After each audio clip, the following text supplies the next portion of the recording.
Hei alle sammen! Velkommen til Bokstavuka. Hvis videoen går litt for fort, så har dere lov til å trykke på pause. Og slik kan man jobbe steg for steg.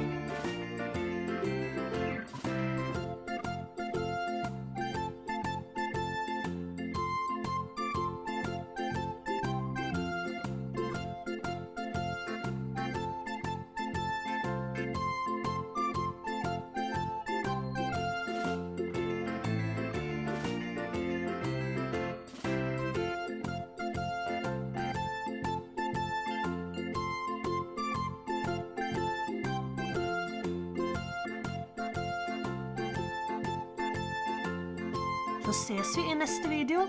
Ha det bra!